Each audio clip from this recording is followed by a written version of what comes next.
All right, the third delivery in this very large sequence of orders has arrived. This one from Blackship. The previous two videos were Amazon Japan shipments. Those items would ship to me directly. The items in this box would not ship to me from Amazon Japan, so I used Blackship, which is a third-party shipper, to get these items to me. As usual, Blackship did a very good job packaging my items. So they take several different deliveries of Amazon packages from third-party sellers in Japan that won't ship to the United States. They receive those packages and then they repack and ship these to me. Look what we have here. These are the new Vessel DAK blades, Damascus steel and the curved. This is a Star M titanium drill bit. This is a Z saw handle. Got this. Oh wow, this handle is grippy. I thought this was just hard plastic. Oh, this is nice. This is nice. I like surprises like that.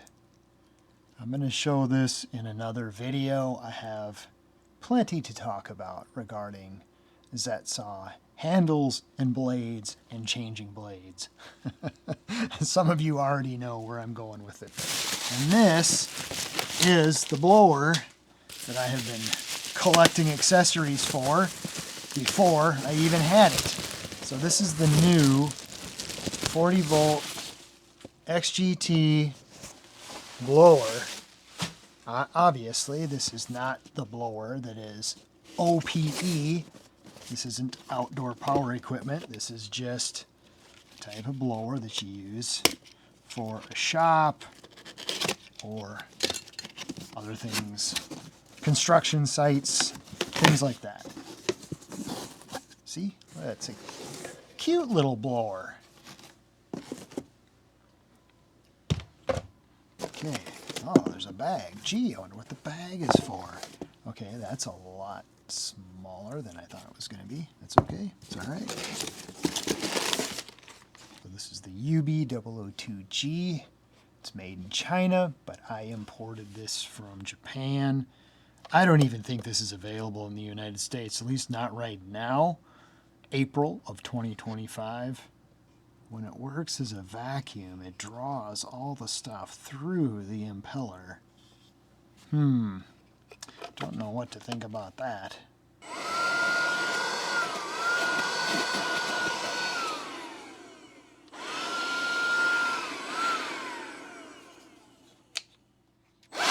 There we go. All right, so it was set on speed 1.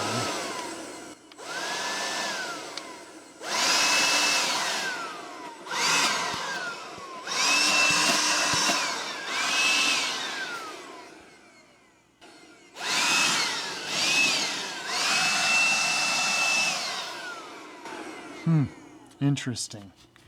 I don't think that I'll be using it in this manner very much.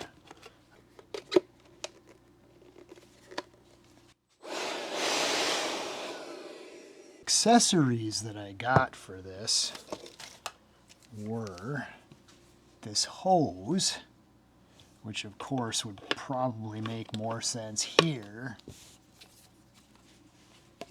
like that. But the hose can fit here, like that. And then the air squeegee can be put there. And I've never used one of these before.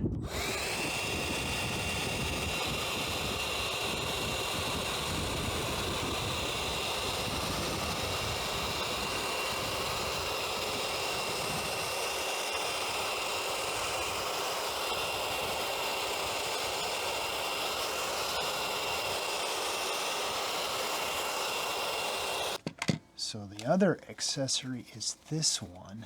Not exactly sure what I would use this for, but isn't it interesting?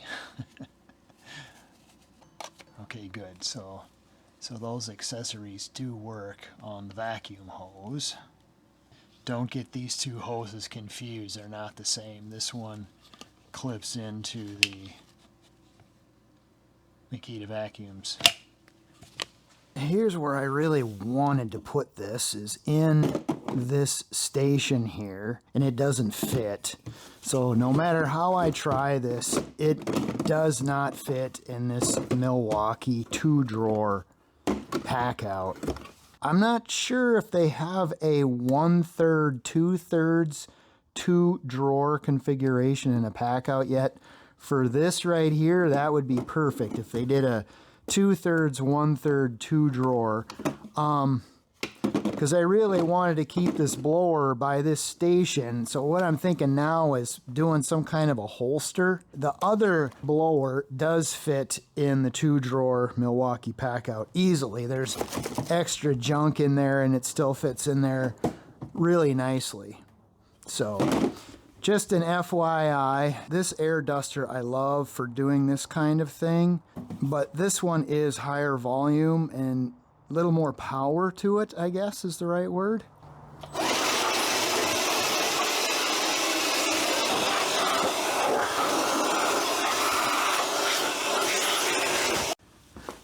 Yeah, so I'm not so sure about this air squeegee thing, but I don't know, it's interesting. I was curious about all these attachments for this blower. It's kind of its own little ecosystem, and there's a bunch of third-party nozzles on here that do fan layouts and all kinds of different things. You've got the big blower, you've got the air duster that I showed, and then you've got this in the middle. Just kind of an easy, handy, interesting position in the product line. Because I'm right-handed, I do find my jacket or my clothes getting sucked into this quite often, so I have to be conscientious about how far away this is from my body. I don't think there's any risk to it. It's just kind of a little annoyance that I don't know if somebody makes a street L or an attachment that goes on here that's just low profile that sucks the air from down here so that you're not getting your clothes drawn into it so quickly. There's a 3D printer idea, I guess. You know, and that brings me to another point about the accessories. The accessory ecosystem for this air duster, there's no compatibility between these two air blower ecosystems. For example, this filter doesn't fit on here. It's made for this one. This hose doesn't fit on here. You have to get the hose for this one. The accessories for this system all have a completely different style of connector. I'm not so sure that a lot of these accessories can even handle the volume of air that this blower puts out, so I kind of understand there's a difference between the two ecosystems, but I kind of think there could have been a little bit of crossover. You know, for example, this one has this hose and then this suction cup piece that goes on here for vacuuming out space bags that shrink down when you suck the air out for storing pillows and comforters and that kind of thing. I think this would be a really good way to empty out like a big air bed or something like that, but the systems don't really cross over. I just kind of have a big question mark in my mind about using this suction side on this one for dust and debris or anything like that. If metal shavings or dirt dust or gravel dust gets sucked in here, what's that going to do to the impeller in here? You know, I guess they kind of make this so that this can be taken off and cleaned out, I guess. You know what? I want to take this thing off and I want to see what that impeller looks like in there. So I've got the VeraSafe torque set at 1 Newton meter, and it'll snap loosening or tightening. Okay, so it's definitely less than 1 Newton meter. This is the Annex 0.7 Newton meter. Okay, so it's greater than 0.7 but less than 1 Newton meter torque.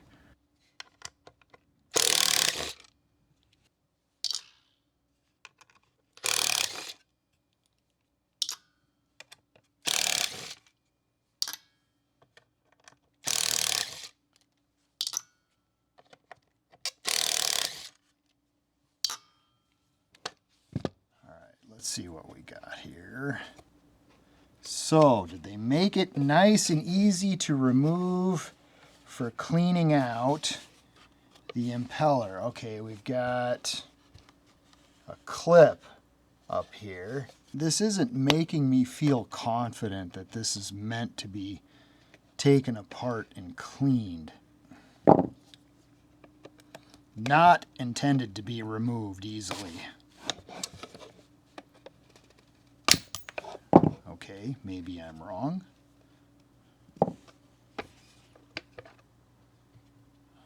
Well, that's pretty basic. Is this metal strap, is that for grounding, for static electricity?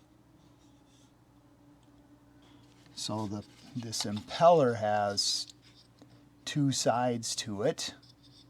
You know what? This is another thing that I forgot to mention. The trigger on this is variable speed. So right now I've got this on speed 3, and I can just very lightly feather the trigger on this.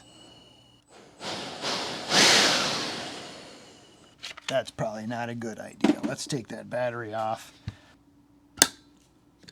Okay, it seems pretty snug at 1.5. Let's go to 2. Okay, so this is not reverse threaded, and it's just under 2 Newton meters of torque on that. Okay, wow, that's not press fit or anything on there. So that's flattened on 2 sides. It's not brushless. So they don't seal off the motor from the turbine. And so it looks like they do intend for cooling the motor to happen through the impeller. This strap looks like it definitely connects to the motor to try to ground it out somehow. So that's kind of interesting. Probably right because of static buildup. Wouldn't that be the reason? Set this at 1.5.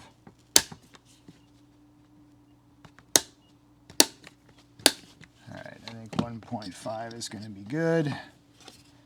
We can put this guy back on here. I'm going to switch to the Makita pen driver, and I'm not going to use the impact on that. Start at torque setting 1.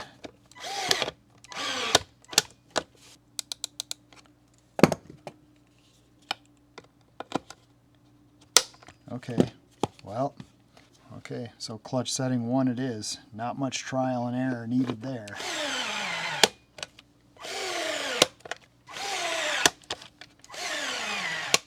So this annex can be overdriven by a drill. I could have put this in the drill driver also. Alright, everything is definitely over 0.7. This is set to 1 Newton meter. Just going to double check everything.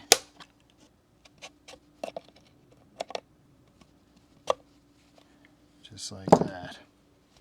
So here's my DAK 1 and my DAK 2. I have the DAK 3 and the DAK 4 ordered, but these shipped sooner than the knives themselves, so I will eventually review these whole things as a set. For now, let's just put these blades in here.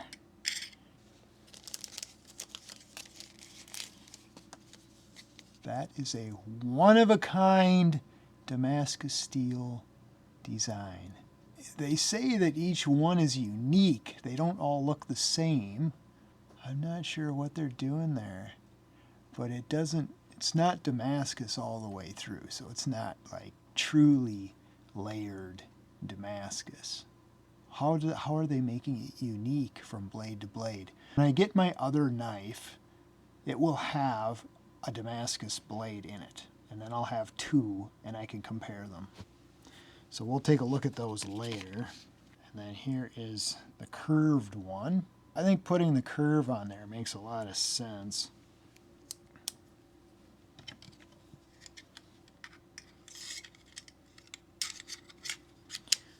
Go like this. We'll mix it up a little bit.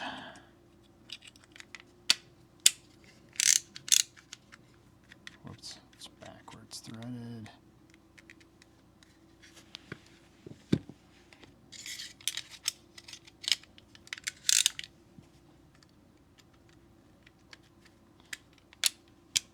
caps are interchangeable.